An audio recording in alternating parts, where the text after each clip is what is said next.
I do want to just get started and tell everybody that we realize that there's been a lot going on still with COVID. It's still been very impactful for you. So I just want to extend my gratitude to say thank you for all of the work that you're doing in the communities that you serve. And we are going to try to make this Pcmh submission as seamless as possible. There are a number of changes that have taken place that we talked about last time. And I do just want to touch on them a little bit. We went into more of the details of what changed with the Pcmh standards and guidelines last time that we met. But today I do want to talk a little bit more just about what some of that means and what this next submission means. So we'll talk a little bit about the NCQA updates. I will hopefully be able to show you the tracker. If I'm not able to share my screen, it was sent out with the meeting invite, so the tracker has been updated.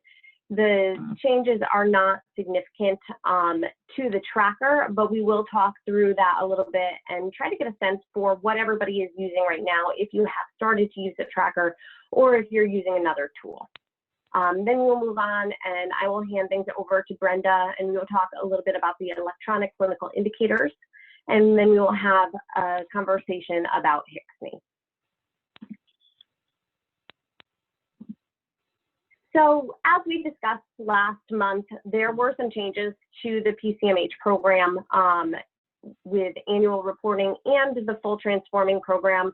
We did talk a little bit about that. There were not major changes, but they did update a lot of their standards to reflect the fact that telehealth can be used to meet a number of the different criteria.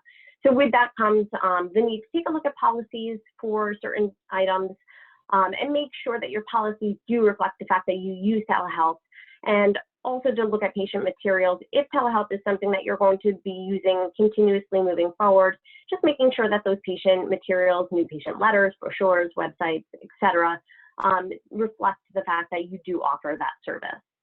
But today we want to talk a little bit more about, what does it mean when you do your annual reporting? So annual reporting is really slimmed it down. They really try to make sure that you don't have to submit a ton of documentation for an NCQA reviewer to take a look at and review. It's really a lot of attestations, answering questions, and then a minimal, slim amount of documentation that you have to submit to show evidence for certain criteria. However, we do want to make sure everyone's aware of the fact that you do have to make sure that you are still meeting all of the core and New York State requirements of the full program. You will do some attestations to that effect. So as you're going through your annual reporting process, try to make sure that you're going back to those standards and guidelines and really taking a look at what is required for the full program before you go ahead and do your attestations. The other thing that we wanted to talk about a little bit today is the fact that there has been an extension in the submission timeline. Because of COVID-19, NCQA understands that there have been a lot of things going on in healthcare organizations that could hinder the process of getting this submission done. So anybody who had a scheduled submission between March and September have been granted an extension. So they do not have to submit until November 30th. That being said, this date is not a date that you have to wait until. You can submit anytime that you are ready for annual recognition. And typically what happens is you submit for recognition, and if NCQA reviews your submission and approves your recognition, you are given an anniversary date for your next submission. And that anniversary date is 1 year from when you submitted. But you are supposed to submit 1 month prior to that anniversary date. So essentially you have 11 months to submit. Now, the change here that I want to make sure everybody is aware of is that because there is an extension that has been granted, you are able to submit November 30th, but that does not mean that you will have an anniversary date that is a year out from November 30th. In fact, NCQA has recently clarified that if you were due to submit this year in April, but you choose to take the extension and submit in November, the next time that you submit in 2021 will still be April. And that wasn't abundantly clear at the beginning when they first granted this extension. So I did want to make sure that we brought it up on this call so that everybody is aware of what is going to be expected after you submit in 2020 for the year 2021. The other thing that they did clarify is that you cannot reuse evidence. So if your QI worksheet is still within the time frame that's acceptable for your 2021 submission, but you used it in 2020, you do have to do a new QI worksheet. You do need to provide new evidence. You cannot reuse evidence from a November submission in your next 2021 submission. So those were just a few things that we wanted to make sure were clear. Also, NCQA has done a few updates to the QPAS system within the past month. So we want to make sure you take a look at that, familiarize yourself with the QPAS system. If you have any questions on any of these things, please reach out. One was on the bottom, it says tool. Oh, okay. So we also sent out the updated tracker to everybody. We wanted to take a look today and just get a sense from everybody in terms of, are you using this tracker? Have you started really utilizing it to plan your submission for this year? And if so, how is it going? And if you haven't, is there a different tool that you're using? So before I dive in and share my screen again to show the tracker, I did just want to get a sense from everybody who's on the call, where you are right now, because we're going into September. November 30th is really like the hard date for most people to submit. So where are we? How is everybody doing? What are some of the pros and cons of using a tool? And what are some things that we can help you with?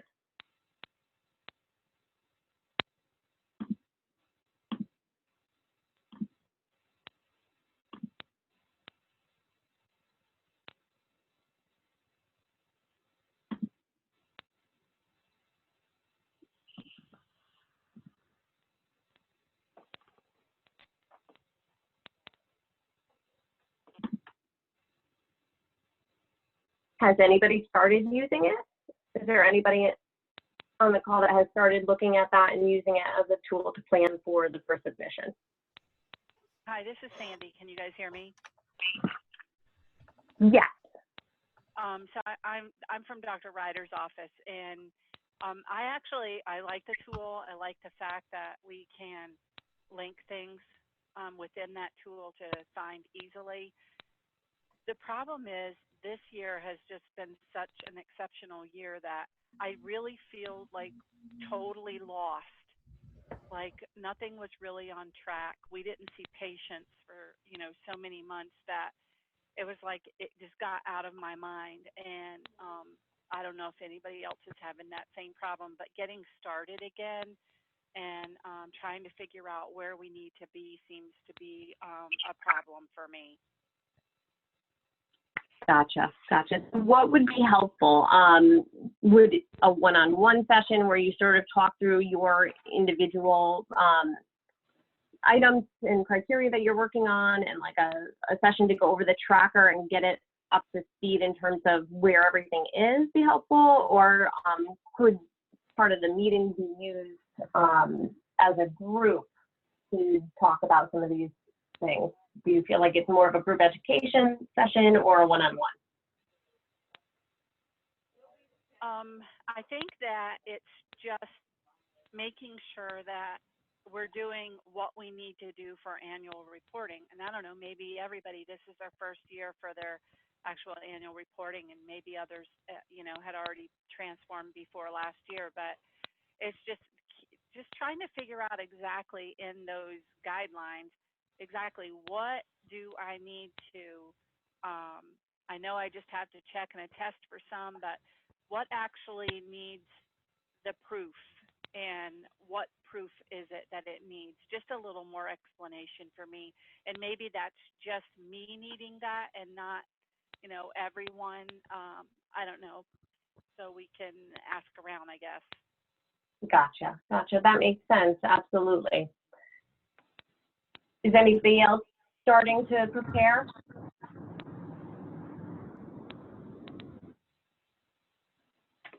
Hi, Jessica, it's Brenda. You know, I just want to jump in for a second. I think, you know, as Sandy brought up, I think there are many people who are in varying stages of trying to figure out where they are as in terms of, I think some of our smaller organizations who may be on the call is that due to COVID, there's many other things that they were trying to get up and running and to do.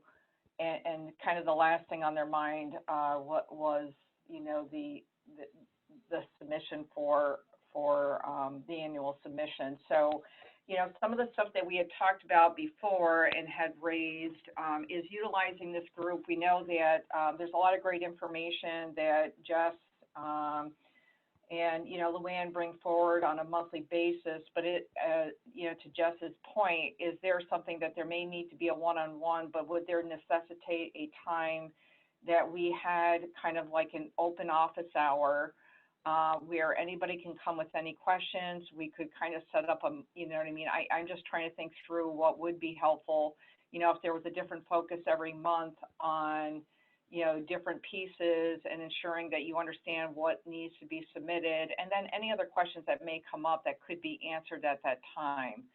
Just trying to, because the year, you know, it's not like in the past where you had 3 years and 3 years can get away from you. It's like you get done submission and you have to start over again. And it's just a matter, you know, like just brought up, all of our telehealth is certainly something, you know, that hit us that we may have had a policy, but certainly we have to take that out and really dust it off because we weren't utilizing it as such, you know, or we were minimally using it. And now all the changes and going forward, we see the value. And so certainly that policy needs to be updated. So, you know, anybody have any feedback on how that may be you know, would that be helpful? Just trying to think through of how we can support everybody.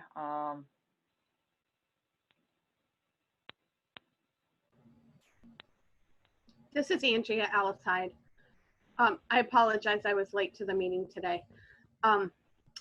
For me, it's a one-on-one, but Janet had reached out to me yesterday, so I think we'll be okay. But I think each of us, maybe, I don't know. My thoughts are we may all be in our own situation and may just need individual support. Thanks, Angie. And Angie, are you using the tracker or are you using a different tool? Well, we were getting ready to use the tracker and then COVID hit. So Janet and I had met and we'd looked at it. I think it was going to work really well for us. And we started on my first deadline and then everything kind of had to get put aside while we did other things. So so I don't have a ton of experience using it. I think it will be okay. That's kind of how my brain functions anyway. So I think it will be helpful. But I just haven't spent a lot of time in it yet. Gotcha. Yeah, and I think that makes sense and probably something we're seeing across the board. It's really nice that NC2A gave that extension, but you know, it's almost not enough because people are just now starting to get back to, you know, some level of whatever this new normal is. And there's still so much to focus on that this, honestly, although it's something that needs to be maintained and done, it's something that has been on the back burner for a few months. And now it's just a matter of trying to pull everything together, figure out where some of these criteria settle in now, because things are a little bit different. We're still doing telehealth in some practices. So how do you implement huddles? Yeah, I couldn't agree more. I actually, so we have 7 primary care practices. And so for me to get information and check in with them all, it usually is best that I do a weekly call with them. So I started those back again. I had a call yesterday to follow up and say, just the basic stuff. Where are we at tracking and where are we at like daily huddles and pre-visit planning? And I basically got crickets back. And I told them a few weeks ago, I'm going to be asking you when we have that meeting, you know, and a couple of them stepped up and said, you know, we've really been trying to get back on our tracking, but quite frankly, through COVID, everything kind of stopped. Nobody was getting any preventative testing done. Nobody was getting regular lab work done. You know, it really just more than, it just really threw a wrench in all the gears of everything that we do. And so, you know, everything kind of just fell off off the radar. Yeah, they know it needed to be done and they were doing it as much as they can, but nothing was getting done. So. Right. And, you know, even the things that are getting done look differently now. So, you know, there have been a lot of criteria that have been impacted simply because of patient flow changes, because of prioritization of acute issues, and some postponement of preventive care. So, you know, those proactive reminders, we're supposed to remind everybody proactively to come and get regular screenings. Well, for a while, we weren't really encouraging people to come into the office at all. So, you know, how that we couldn't send them for mammos. We couldn't, you know, anyway, you all know. Yeah. I know I'm preaching to the choir, but it's just. So, you know, some of those things look a little bit different, and some of them have been impacted drastically. Then there have been, you know, a number of conversations at the NCQA level and at the CCE level about some of these things and how can we make it work for this recognition? How can we make it work in our new world? You know, how can we use this criteria and some of the tenets of this program to really enhance what we're doing and make it make sense, so to speak. So, you know, anybody who's really struggling to figure out, you know, how do we do this? How do we submit this year when we've had X, Y, and Z going on? How do we, you know, meet this criteria based on what we're doing and what we want to do moving forward? And, you know, how do we use this tracker? How do we get it set up? And how do we, you know, kind of come back to a place where we know where we are and we have our bearings?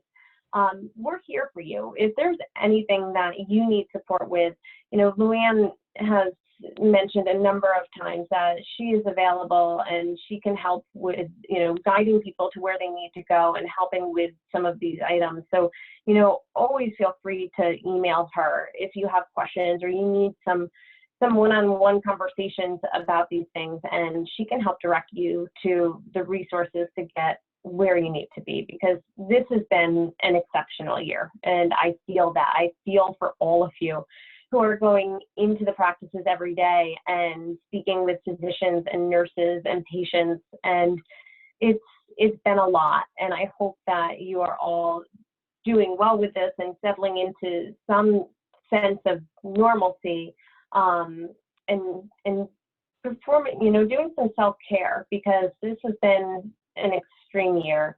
And if there's anything that we can do to make at least this part of your life a little bit easier, we really would like to, because it's a program, it's an important program, but you have a lot of important things going on right now. So we get that for sure.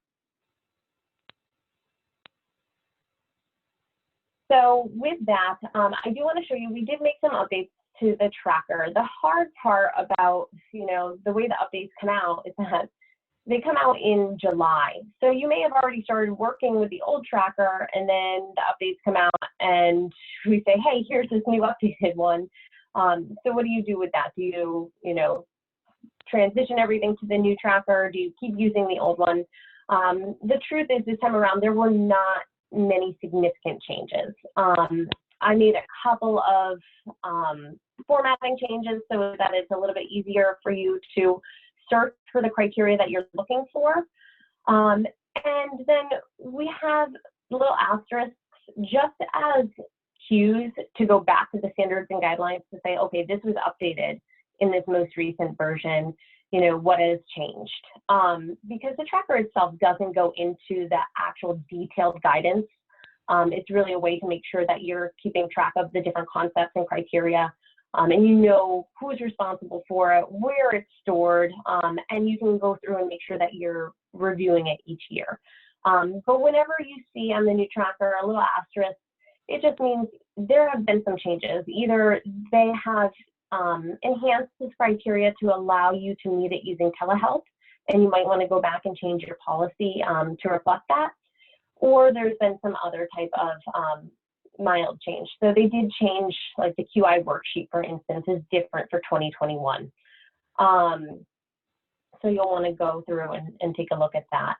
But really, for the most part, there were not any significant changes made to the tracker itself other than just that little Q. The resources tab is still there. It still has all of the same resources, your link to QPass, your NCQA store if you have not already gone through and downloaded the guidance documents. This is how you can go through. They are free to download for this program, so there is no cost associated with it. There is a link to the FAQ directory. This is updated fairly frequently, and they did come out with a very long FAQ document that really outlines all of the changes that they made to the transforming and annual programs for this year. But other than that, the changes to the tracker are very minimal. Again, it's really just some guidance to help you know month by month what you should be looking at. And this may change depending on how you do things in your practice, but at least everything is there, and you know how you can go through and really take a look and make sure that you've addressed everything before you submit.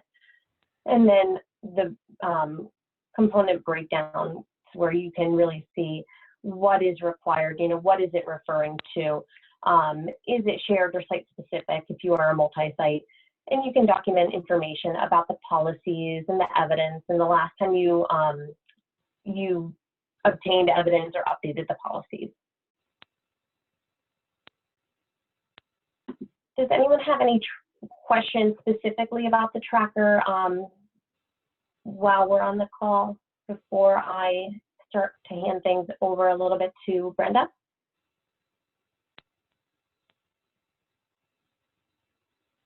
Okay, well, and again, if you have any questions, if you need help getting started with this, because sometimes, the first step is really the biggest step, again, feel free to reach out. We are here for you. We can help you get things rolling. And with that, we'll go back to our PowerPoint here. And Brenda, do you want to talk to everybody about the electronic submission of clinical indicators? Sure, thanks, Jessica. So right now, CMS, for those of you who are on the phone, I think there's some real specific things that's happening with the Medicare shared savings world, and so for some of you, it will affect you. But I think overall, it really does affect us in the long run as we start transitioning into the value-based payment world, and more of our, our quality indicators, they're looking to moving towards that electronic clinical, submission. And so really for CMS, it's changing for 2021. It is out for public comment right now until October 1st of 2020. For those of you who are on the phone, 2020, our submission for 2020 for our Medicare Shared Savings World, they're really kind of up in the air. We are still going to have to report. COVID is, we thought that we would probably get a pass for pay for reporting only, but that is not going to happen. So they're looking at different variables and what that will look like. But for 2021, they are completely changing the format. We will no longer report via the data extraction that we do, which is, for me, a pleasant, it's actually 3 months worth of work that we can now rely on the reporting that's done at the practice level. We go from 23 measures down to actually 6 measures, which really reduces the burden, not only on the people who are doing data extraction, but also the providers. but with that means that the 3 specific measures that they will be looking at is going to rely on the reporting capabilities, you know, through the practice, through MIPS. And it's, you know, certainly a concern. I think over the years, we know that our providers are doing what they need to do, but the consistency of the providers actually documenting in the EMR where they need to in order to be able to calculate that has been a struggle. And I know that several of you on the phone, you know, I'm sure you're all thinking the same thing I am. I think going forward, certainly New York State Choir, and I was not able to get a hold and talk to anybody before this call, but certainly conversations that we have had at our quality payer meetings, certainly New York State is headed in that direction. And I think, you know, Luann has mentioned the work that HCSCN is doing right now with NTQA of becoming a recognized, you know, basically going through the NTQA process, you know, for them being a data aggregator. So going through all of the steps that you're going through to continue your recognition as a patient-centered medical home, they're going through that as, you know, as really basically being the data aggregator to be able to receive that information in a standard format that can be utilized for our quality indicators. And one of the measures, and this is across, you know, a lot of people who are on the phone, you know, from our time with DSRIP as well as our commercial payers and for Medicare is depression screening with the appropriate follow-up if it's a positive screen. That is going to be one of the measures. And we know, I can tell you from looking at our data that we have about if we were based on claims data that is submitted, we have about a 10% compliance rate across the region. And that's not that, you know, we know people are doing it because we're doing the data extraction manually, and we know that we have had significant improvements across the region. But certainly, I just want to bring out here, you know, we're going to have to start the work, you know, working with the vendors to help being able to capture that information and being able to submit that information as we move forward. So I just wanted to get that out there. Certainly, we will be, you know, I will be keeping everybody updated with the changes that are coming down the line, you know, not only with the Medicare shared savings role, but on our commercial plans as well. And really, what is New York State looking at? And it really leads us into the next slide because, you know, certainly HCSCN, we want to really, you know, Luann and I want to get a feel for who on the call is submitting their data to HCSCN. How are you utilizing, you know, HCSCN as far as in your own practice? So I really want to open it up to everybody that's on, you know, on the call, just to, you know, get your feedback. Jess, if you could move it to slide 7, that'd be great.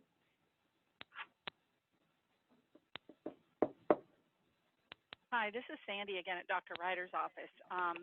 Regarding HCSCN, that's been pretty much a nightmare for us. We found out that in 2017 that for some reason HCSCN had turned us off. We didn't know that, so we didn't realize that none of our consents, none of our information, nothing was going because HCSCN had found an issue and they turned us off.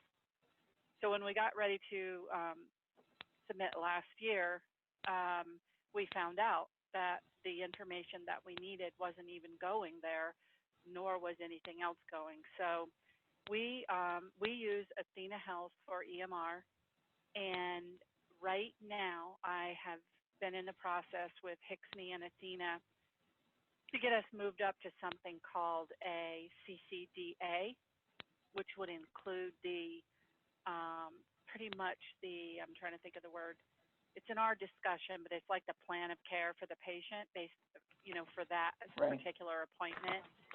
And currently we still have not been able to get that going. I get about 100 emails every day because they include me in their link.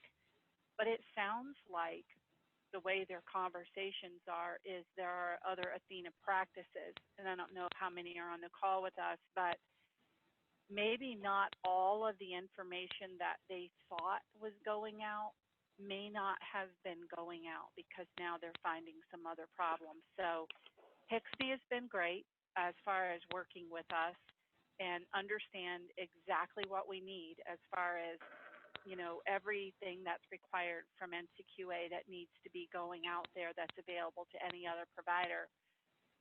It's just a long process, and currently we will not be able to sign off on that part which is required because it's not going. And I don't know if we're going to get that little pass this year that we can fill out that slip that says we're working on it, but it's still not working yet. But that's what's going on with Hixney with us. Thanks, Sandy. Angie, I don't mean to pick. Oh, go ahead. I'm sorry. This is Abe from Adirondack Pediatrics. I mean, we're on Meta, but I have noticed that with Hixney that practices or organizations that are on Athena, there seems to be very little data. And then when there is data, a lot of it is totally inaccurate, like 600-pound newborn babies and like their vitals and stuff get transmitted sometimes. I've reported that to Hixney, and they've over the last couple of years, and they have been trying to work on it. But it's not just Hixney, also Community Chart. You can't, even though Athena is supposed to be signed up for it, you can't pull any data from an Athena practice out of Community Chart, even when they're listed. They never have any patient data, even when you know there's data there because you've gotten it directly from them. So I think it's something with the Athena EMR system that it just doesn't play well with the rest of the world. Thanks, Abe. Abe, thank you for that because I don't keep my mouth shut when there's a problem. So that will be going to Athena today. This complaint about it not transmitting enough medical information. I do know as far as the 600-pound baby, there was an update we just had in July that vitals, if vitals are like way out of, you know, range, then there's going to be a red flag pop up for a provider that says, hey, you might want to go check that weight or that height or that blood pressure because it may have been entered incorrectly. So at least that part they're fixing for us. But thank you, Abe, for sharing that. Sure.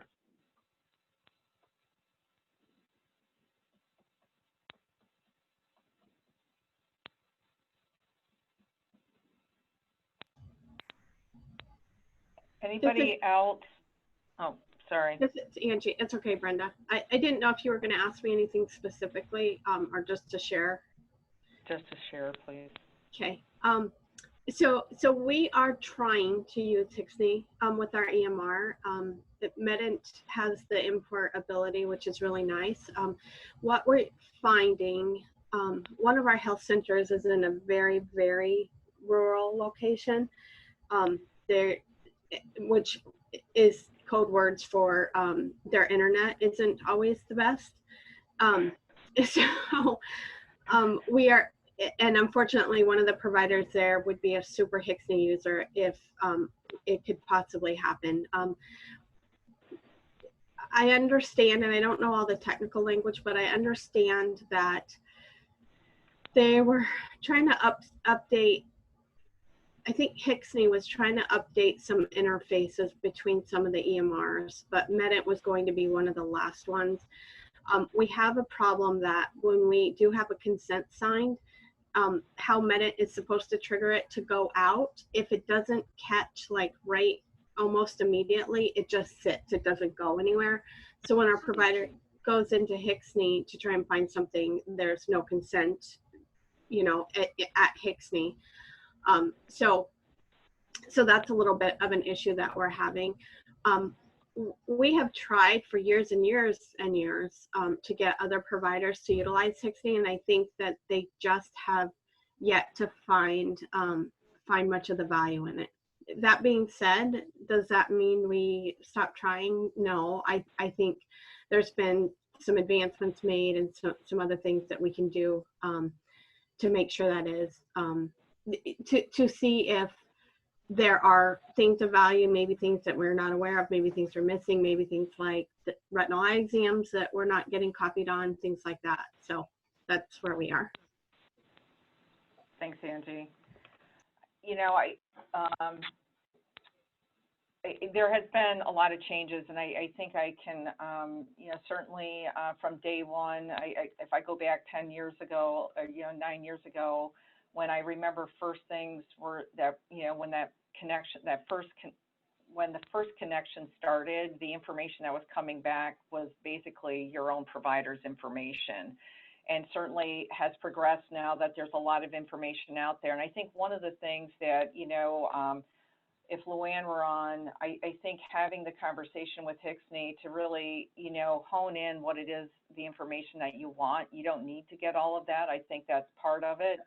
I think the other part that I don't know how many of you have gone to the provider portal to be able to look at the reporting that that they have. And I think that that's going to be, you know, it's really valuable to be able to go in there. I know for when we do data extraction, I will go in and utilize, you know, Hixney to be able to see where some things, you know, have been done. And I think, you know, when you start looking at it as a whole, the different things that you can utilize Hixney for and being able to get that information, I think first off, we do need to, you know, certainly address, and we do have, you know, monthly, if not every other week, meetings that are coming up with Hixney that we want to be able to bring this information back. Certainly, you know, loud and clear, I think, across the region, talking to different providers, the lack of specialties that are connected. Certainly for us here in the north, the lack of OBGYNs being connected to Hixney certainly is prohibitive when we're looking at some of our adult preventive measures when, you know, cervical cancer screening testing has been done, but you're not getting that, even though we all think that, you know, that referral loop is easy to close, and sometimes it's not, not necessarily so. So I think that there's a lot of different opportunities, you know, not only for myself and Luann to be able to have conversations with providers in our region that are not on Hixney to connect so that we can get the flow of that information to providers. It also, you know, I think longer term, as we move forward, being able to utilize Hixney as a place where, you know, who are the other people who are interacting with our patients that we may not be aware of, I think sometimes is of value to see where our patients have been, to be able to help us, you know, longer term for some of our more chronically sick people to see where they've been and being able to utilize that information. So any other issues with Hixney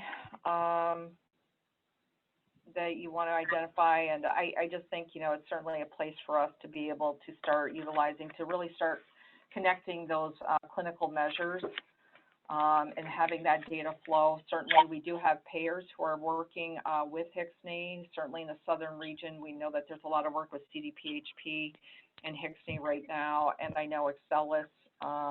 You know, there's some work that's beginning there with some of the payers as well. So, you know, more to come as we move down that road.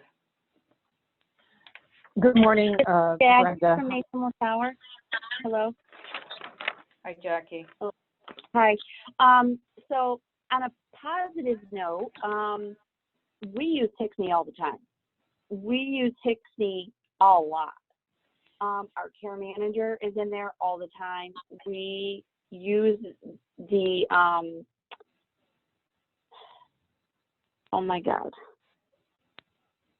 the real-time alerts that we get through them as far as patients that are being admitted, patients that are being discharged. Sometimes we get information on a patient that was admitted and discharged, but we don't have a discharge summary, and our care manager will go in and get it, and we can get that from Hixney. It's kind of like one of those things where it's been done by the hospital, that they haven't sent it to the provider, or some of that nature. But we have, as it has been said, we've had some problems. We get, like, in our triage, which is like our message to the patient, if a HICSNY, if it doesn't go through, we get like an alert in the system, and we use MedDent. So I don't know if that's helpful, but it will say HIE, something like that, and alert us that there's a problem. But again, Is that we for the consent? a lot. I'm sorry, is that for the consent? I've seen HIE errors when they close their documents, which honestly happens a lot, but when they when they submit consent, you see that as well? Yes, you do. I'm not positive if it's consent as well. I will have to ask Veronica about that. Okay. But definitely it is. I know when they're submitting documents, when they close their note, like you said. But I don't know if it's, I want to say yes. I almost want to say yes, because it would still not send the consent. And that's sometimes, so, but I'm not positive. I'd have to double check on that. This is Abe with Adirondack Pediatrics. It does send you, because the consent is also a document, so it does send it to the user. And like in our practice, it's the front staff that are doing the check-in and check-out, so they pretty much will get the error right away. And as long as those staff are paying attention to their triages, when they get one of those, if they give it like an hour or so and try it again, sometimes you can get it to go through on a second try. As long as you do it within less than 24 hours from when the patient signed it, you can resend that document multiple times and get it through, because it has been, I know that has been an issue with MedDent, that it periodically, like even, I mean, we have a pretty decent internet connection, but every once in a while it'll like time out and it just won't go through. We also, I think they fixed it. We used to also have problems with newborn babies until they hit 120 hours old. If you tried to send a HICSNY consent on them, when we see them at 72 hours old, it gets kicked out because HICSNY can't find them until the hospital sends their information. But they seem to have fixed that issue. I appreciate all that feedback. Thanks. Sure. Good morning, everyone. Good morning, everyone. That's okay. I was able to join late here, and I apologize for that. But this is great information, and I ask maybe each month we do meet that we'll put this on for at least a 10 or 15-minute follow-up. The more information you can feed to me, as Brenda said, we are meeting with them every other week now to talk through some of the issues with either the EHRs and or what the practices are coming up against and why they're not utilizing it. So I'm going to take all of this information and we'll present it to HICSNY at our meeting next week as well. Anything you can do to help, because again, the state is really touting that we want to try to get as much information as possible into the HIEs, which I don't disagree with. But as you all talk about the challenges, it's hard enough to provide patient care, and on top of that, having to deal with yet almost another EHR, if you will, who has that time. So even if you've got a little one-off, just email me a real quick, hey, Luann, this kind of thing happened, and I'll be happy to bring it forward. As well, if you're not getting responses from HICSNY, I would like you to let me know as well. There should be a kind of practice manager assigned to each of the practices, so that you should have a specific person that should be able to help you with what you need and or get you the information you need. So if that's also a challenge, please let me know. I think they've gotten a lot better on that, but still they're being challenged with resources as well.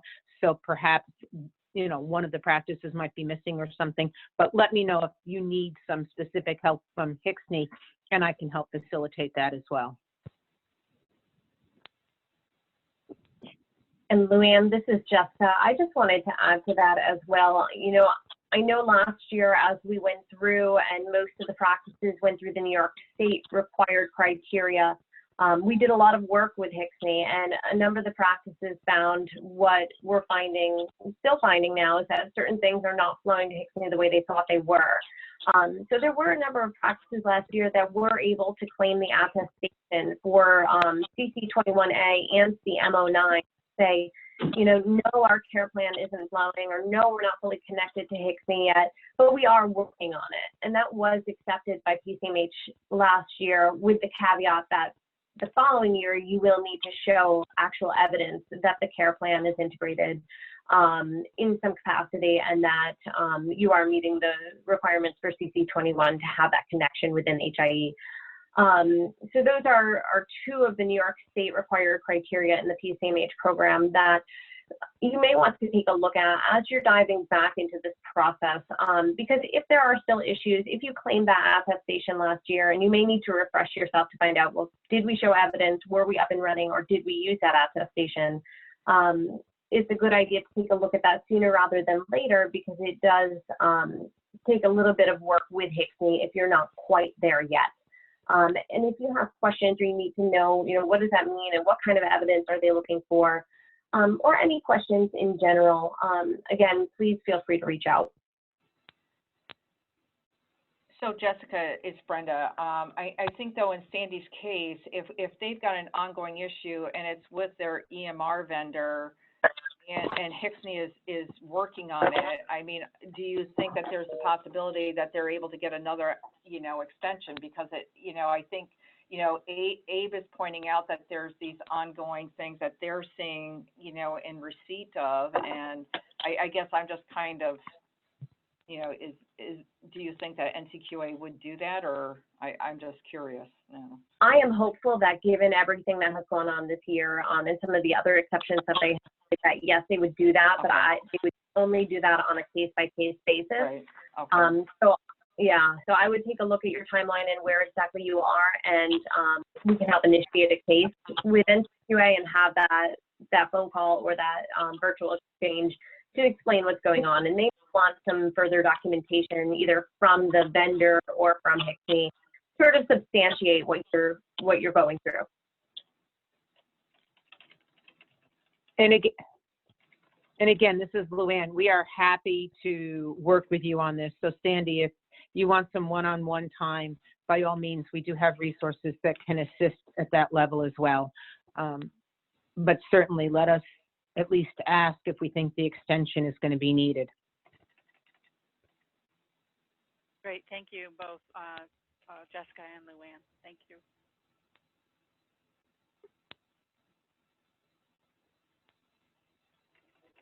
All right. So with that, you know, we talked a lot about what's on your mind and how can we use this, but I do want to, you know, if you haven't spoken up or you haven't said, you know, what you're working on right now, or, you know, what you really need, feel free to either speak up now or just send an email.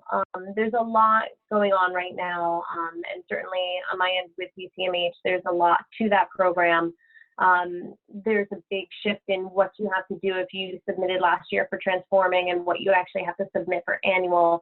Happy to give crash courses on what that means. And even from the level of QPass, you know, if you're having a hard time logging into QPass or you're not exactly sure what the difference between the evidence library and the criteria tab and the shared evidence tab are, and you just need assistance with that, you know, again, feel free to reach out.